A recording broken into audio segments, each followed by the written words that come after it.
Today's meeting is co-convened by a number of actors. We have the Revenue and Citizen Sector Working Group co-convening with URAN, who are our great partner in championing research and evidence in the sector. We have the Uthabiti Activity by Save the Children, the Response Innovation, as well as the Innovation Village that are co-convening this together. So we are putting out efforts collaboratively to ensure that everyone that needs to be part of this discussion is here. Our main objective is to support or to facilitate refugee response actors.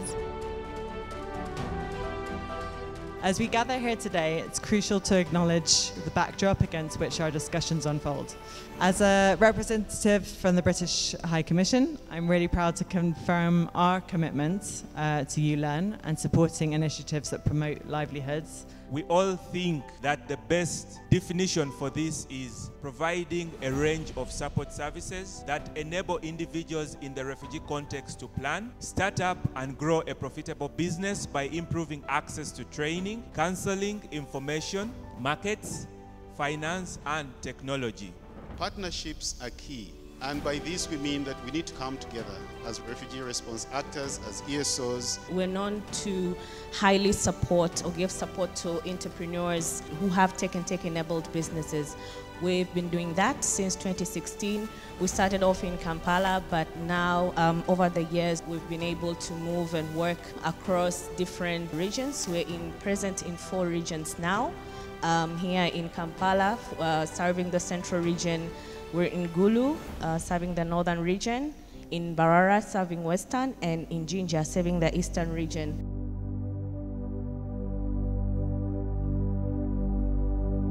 General statement I would have is that we are mispricing risk and undervaluing opportunities. And so I think it's very important to understand, one, the value chain of finances. What do we already have within the refugee context? So we have VSLAs, we have SACCOs, and we have banks. Banks are trying actually to enter the market.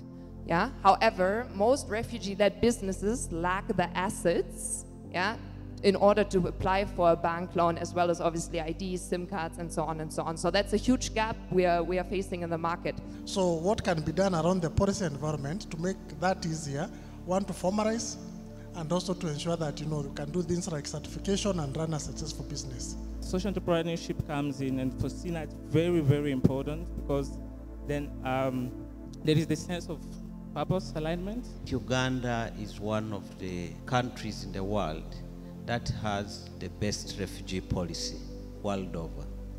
If you look at the Refugee Act of 2006, will clearly explain how refugees are treated. And I think that is the reason as to why the numbers of refugees in Uganda, actually in the whole of Africa, we are #1 refugee hosting country, and I think the 3rd in the world.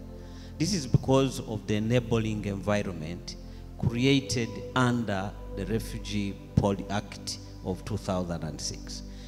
Most of these people are producing. They need to be linked either as to the off-takers or as distributors of some of the inputs, which is important for them for knowledge transfer, for technology, for access to markets, for access to resources, and sometimes we are talking about access to finance.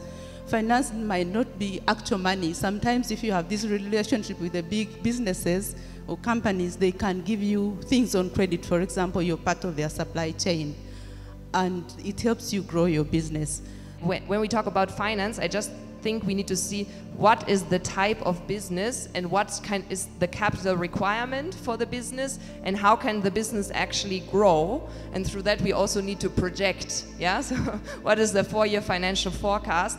Is this, if I would invest 5,000 USD into that business, how long will it take that business to pay back?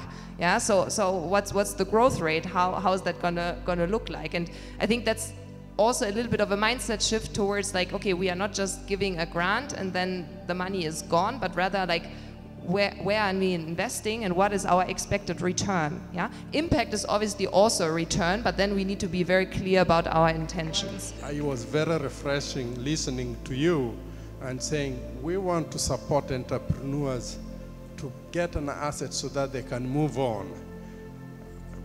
and it's really nice. I'm just wondering, how is that going to help you? I know you are coming from the private sector perspective. How is it possible when everybody is competing to grow and keep their market base? You find many organizations providing entrepreneurship support to refugees. They don't provide that kind of two-way feedback mechanism, whereby I have been empowered, I have scaled the business or the skills of the refugees, but how do I come back to the same refugees in order to promote the product they are producing? Two things. One is, how do you define success, right? So for us, success means one, a refugee-led enterprises pays back our loan with the interest. And number two is, we connect them to future financial providers. So for us, it is a success if we can pass them on, because we do not want to stay with them in the long term, because we are a catalytic fund, right? So we are a revolving fund investing grant capital, refugee-led enterprises, and they pay back on a revenue share. So the capital is recycled, but we want to be a catalyst to connect those social enterprises to other financial institutions or other investment funds. I'd first really like to thank our donors, UKAID and USAID, who also made it today, which was great, thank you. Mostly also thank you to everyone in the room and online. Great to see such a mix of people come together for these important critical reflections. My name is Emil from SINA Social Innovation Academy, and today's event has been really, incredible, especially for me representing the refugee, or me being myself a refugee. My takeaways today was around mainly to emphasize about language, because I think that was really important. That's, yeah, we look at it as small scale, but it's really very important.